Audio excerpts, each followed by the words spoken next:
Mbao, le coordinateur départemental de Pikine et secrétaire national à la massification, c'est mon frère, mon ami Cheikh Aliou Bey. di ko remercier en même temps boole waale ci remerciement yi waa section communale Diamaguène Sicap Mbao yëpp ak waa coordination départementale Pikine pour honneur bu ñu ma daf ma parrain de cette manifestation là. Donc mu doon honneur bu rëy di profito di nuyu ñu fi teew ñëpp responsable yu fi teew yëpp nuyu d'abord les panélistes donc le docteur Diallo Diop, Cheikh Fatma, Khadim Bamba et le DG Waly Diouf Bodian nuyu les honorables députés nga xam ne ñoo nekk Assemblée nationale du département de Pikine, notamment le président Babacar Ndiaye, Safiétou Malick Mbaye, Ibrahima Mbeng ak Matar Silla, mon jeune frère, et peut-être seenuma ko fi mais ma sœur également Mame Diarra Bey. Nuyu aussi ñu fi àndal mooy mon collègue secrétaire général adjoint Biram Khoudia Lo ak l'honorable député Mouramani Kaba. Nuyu responsable yëpp maire yi tamit, j'ai vu tout à l'heure le maire Cheikh Diop de Pikine Ouest, ma sœur Rougui et tous les responsables fàttewuma kenn ñu fi teew. Donc si prolongement bi rek pour coller au thème rencontre bi dafa am solo parce que tout à l'heure Waly dafa wax lu am solo rôle parti bi ci mise en œuvre agenda national de transformation parce que suñu nee le référentiel si parti bi la jógee ba pare parce que c'est le projet de Pastef Ansu wax na ko sànq rappelé na livre yu nga xam ne Ousmane Sonko moo ko bind dafa am cheminement parce que Pastef juddu na 2014 bu mu juddoo 2014 dam ci élection législative si ndawi askan wi yaakaar naa ne en 2017 indi présenté projet ñu fal le président Ousmane Sonko à l'Assemblée nationale mu représenté ñu fa jóge foofu damaat en 2019 avec la coalition Sonko président porter la candidature du président Ousmane Sonko, présenter le programme Jotna. Programme Jotna boobu moom nañu liggéeyaat entre-temps le président du parti a écrit des ouvrages te ouvrages yooyu c'est vrai moom moo nekk auteur bi mais da ci inspiré wu liggéey ci ak yeneen cadre du parti ak des dirigeants du parti parce que bee passé rek moo ngi koy wax nee na ouvrage yu bëri yu mu bind que ce soit solution son livre sur le pétrole bu su ko bindee ba pare balaa mu koy publier da ko doon jox le secrétaire général Bassirou Diomaye Faye nga xam ne il a eu aussi le président du mouvement des cadres kooku relire ko donc mun naa ne c'est une œuvre commune loolu nag projet boobu moom nañu présenté lors des élections du 24 mars 2024 mooy un projet pour un Sénégal souverain juste et prospère bu ñu yegsee nag ci état bi Sénégalais yi fal ñu projet boobu il a fallu que ñu adapté ko ci système de planification bu état du Sénégal loolu moo indi la vision Sénégal 2050 agenda national de transformation mais genèse bi c'est le projet de Pastef donc ñu xam ne projet de Pastef moom moo ñëw nekk agenda national de transformation vision Sénégal 2050 wax nañ ko projet boobu lu ko war a mettre en œuvre c'est principalement l'État à travers ses différents démembrements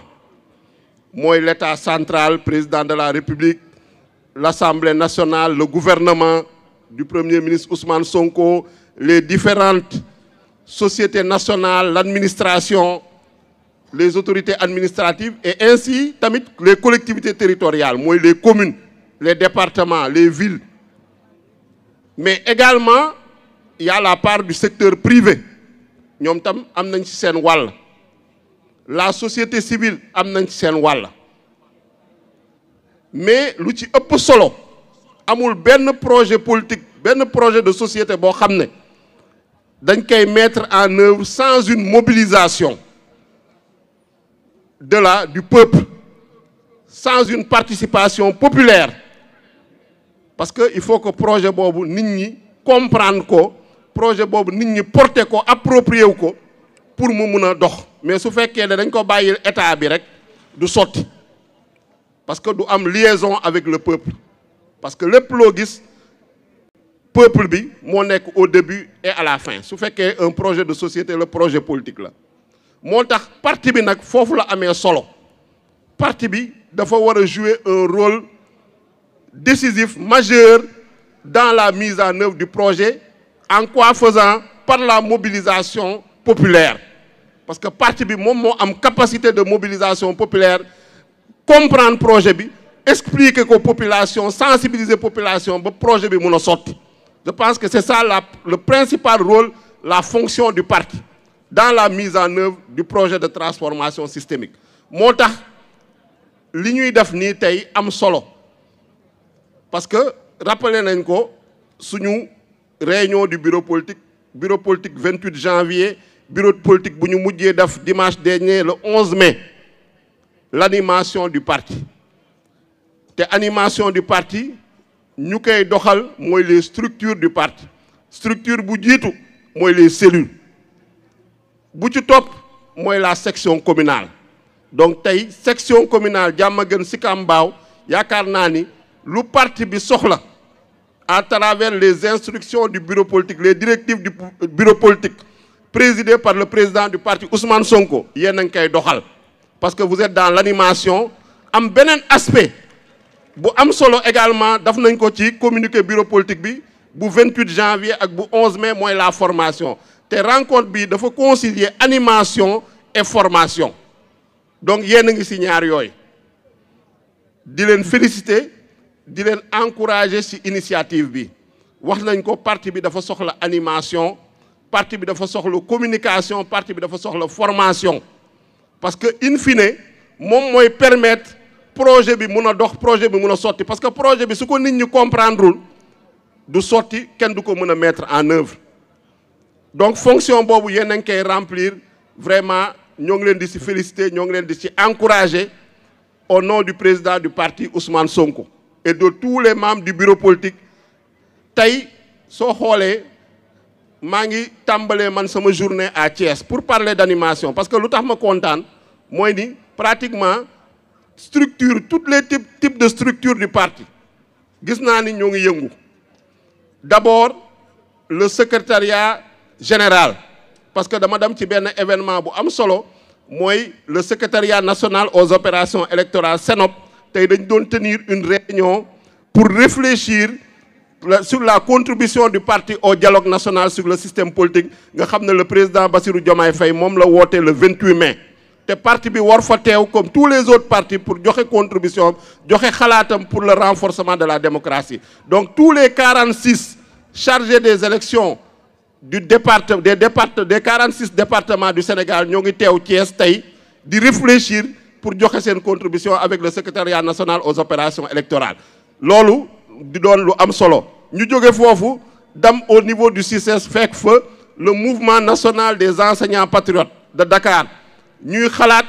ci contribution wu éducation rôle u éducation dans la mise en œuvre de l'agenda national de transformation ñu fekk fa le ministre de l'éducation et les responsables du MONEP le mouvement national des enseignants patriotes nga xam ne mooy le premier mouvement bu juddu ci parti bi ci 8 mouvements nationaux yi parce que actuellement le parti a 8 mouvements nationaux on a le mouvement national des enseignants le mouvement national jigéenu Pastef la JPS le MONCAP mouvement national des cadres patriotes ñooy ñeent mouvement yu jiitu ensuite magi Pastef ñoo fekk si leen mouvement des doomi daara ñoo fekk si leen mouvement national des artisans ñoo fekk si leen ensuite le dernier né c'est le mouvement national des patriotes handicapés le MONAF ce sont les 8 mouvements yu nga xam ne ñoo ngi def liggéey bu am solo en termes de mobilisation d'animation surtout le MOJIP la JPS tey JPS le coordonnateur national de la JPS tey moo ngi au niveau du département de Goudiri JPS départemental Goudiri moo organisé lu ñuy def nii ñoom tam ñoo ngi koy def ñoo ngi réfléchir sur le rôle de la jeunesse dans l'agenda national de transformation donc parti bi gis nañ ni animation bi moo ngi dox lu ñuy ñaan rek mooy ñu renforcer ko tey à l'instar de la section communale de Diamaguène Sicap Mbao toutes les autres sections communales du département de Pikine tamit ñu inspiré te xam naa ni ñoo ngi ci tànk yooyu parce que au-delà de cette fonction formation animation mise en œuvre contribution à la mise en œuvre de l'agenda national de transformation par la mobilisation populaire beneen fonction bi mooy la fonction de mobilisation par rapport aux échéances électorales yi di ñëw te nga xam ne soxla wan nañ ci parti bi nu ñu demee woon aux élections législatives il faut que ñu taxawaat takkaat suñu ndigg parce que actuellement dans le département de Pikine d'après les informations que j'ai Pastef ne contrôle que 2 communes sur les 12 te Inch'Allah en tout cas soxla nañu lors des prochaines élections locales de contrôler toutes les communes su neexee yàlla parce que tamit état ñaar la au niveau central donc boole waale ci les autorités déconcentrées gouverneur préfet sous-préfet ñooñu ils répondent directement du président de la République mais aussi au niveau décentralisé ñun actuellement on a le pouvoir exécutif au niveau central avec le président de la République Bassirou Diomaye Faye, le premier ministre Ousmane Sonko au niveau du gouvernement. On a également le pouvoir législatif avec le groupe parlementaire PASTEF avec ses 130 députés. Lu ñu manqué c'est le pouvoir au niveau décentralisé te loolu yaakaar naa ni liggéey bi tey lay commencé léegi lay commencé pour